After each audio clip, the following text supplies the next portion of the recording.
আসসালামু আলাইকুম বন্ধুরা, আপনারা সবাই কেমন আছেন? আশা করি আপনারা সবাই ভালো আছেন। আমি আলহামদুলিল্লাহ ভালো আছি।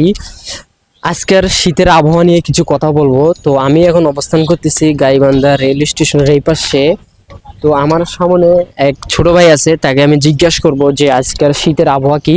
তো সামনে হচ্ছে আমাদের স্টেডিয়াম। তো আমাদের হচ্ছে সামনে স্টেডিয়াম। তো চলুন আমি এই ছোট ভাইয়ের সঙ্গে কথা বলি। তো এই যে রেলপথটা দেখতেছেন, এই রেলপথে আপনাদের হচ্ছে যখন গরমকাল হয় তখন অনেক রকমের লোকজন চলাফেরা করে। তো এখন শীতের জন্য লোকজন একটু কম। তো এই শীতে আমার এখন পর্যন্ত হাত টাটানি করতেছে যে মানে এতটা শীত। তো আমি এই ছোট ভাইয়ের সঙ্গে কথা বলবো যে, তো চলুন আমি ছোট ভাইয়ের সঙ্গে কথা বলি। আসসালামু আলাইকুম ভাই, কেমন আছো? ওয়ালাইকুম আসসালাম।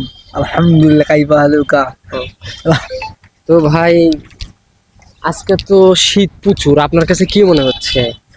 কি কিছু তো মনে হচ্ছে না ভাই, প্রচুর ঠান্ডা। কি বলবো ভাই, মুখ দিয়ে কথাই বাইরে হচ্ছে না ভাই। ঠিক আছে, তো আজকের ঠান্ডা আবহাওয়ার উপলক্ষে আপনারা দেখতেছেন যে ট্রেনের রাস্তা দিয়ে ওইখানে কিছু পোলাপান দাঁড়িয়ে আছে এই শীতের ভিতরে। তো তাদেরকে নিয়ে তুমি কিছু একটা বলো। না ভাই, ওদের মনে হয় ঠান্ডা লাগে না ভাই। ঠিক আছে, ওরা মনে হয় এই কোন চাউলের ভাত খায় ভাই, বলার কিছু নাই। আমরা ভাই গরিব মানুষ, তো ওরা নাই। আমাদের একটু ঠান্ডা একটু বেশি লাগে, আমাদের রূপের গরমও নাই। ঠিক আছে, আচ্ছা। ঠান্ডা একটু বেশি লাগে আমাদের। ও, তো আজকের আবহাওয়ায় আপনি একটু ছন্দ বলেন, আজকের আবহাওয়া নিয়ে একটা ছন্দ বলেন। তো দর্শক আপনাদের কাছ থেকে শুনবে। সন্ধ্যাটা বানাই। আচ্ছা, একটা ছন্দ বলেন। তো ছোট ভাইয়ের কাছ থেকে আমরা যা জানলাম বুঝলাম। তো ছোট ভাই বলতেছে যে ওরা যে কি চাউলের ভাত খায় এত গরম, আমরা হচ্ছে গরিব মানুষ।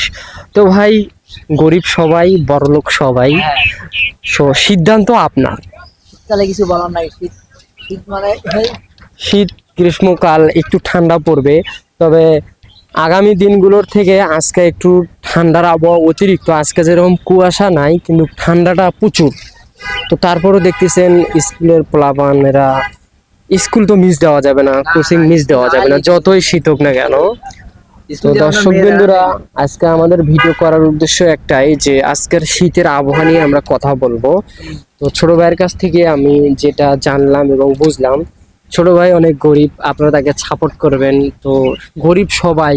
ভাই টাকা টাকা দিয়ে না, বিলে নাম্বারটা দেন আমার।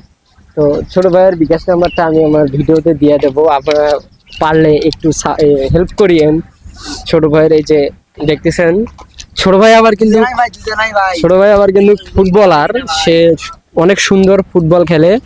সে তাও আবার সে 10 নম্বর যাচ্ছি পরে খেলে। সে একজন অধিনায়ক, সে একটা দলের অধিনায়ক, কিন্তু সে হচ্ছে স্ট্রাইকার। সে অনেক দুর্দান্ত খেলোয়াড়। তো দুঃখের বিষয়, আমি তার খেলা এখনো দেখিনি। তো ভাইয়া, তুমি এত যাবত যে খেলছো, কয়টা গোল দিছো বলতে পারো? হ্যাঁ, গোল গোল তো অনেক দিছি ভাই। এখন তো ভাই এটা তো হিসাব নাই। ঠিক আছে, আচ্ছা, অনেক গোল দেওয়া হয়েছে। তোমার দলের নাম কি? আর দল আমার Godar king star. Godarhat king star. তো দলের নামটা সবাই মনে রাখবেন, গোদারহাট কিং স্টার গাইবান্ধা। তো এই ছিল ভিডিওটি। যদি ভিডিওটি ভালো লাগলে অবশ্যই শেয়ার করে দিবেন। ভুল ত্রুটি হলে ক্ষমার দৃষ্টিতে দেখবেন। কেউ মন খারাপ করবেন না, কেউ মাইন্ড করবেন না। বিনোদনের জন্য। এটা জাস্ট শুধু আমরা বিনোদনের জন্য ভিডিওটা করলাম। এই যে দেখতেছেন, এটা হচ্ছে আমাদের স্টেডিয়াম ওইদিকেই। এই দেখতেছেন আমাদের, এটা হচ্ছে এখন যেটা দেখতেছেন এটা হচ্ছে গাইবান্ধা গোরস্থান। আর এটা হচ্ছে আমাদের সামনে হচ্ছে 2 নম্বর ট্রাফিক মোড়।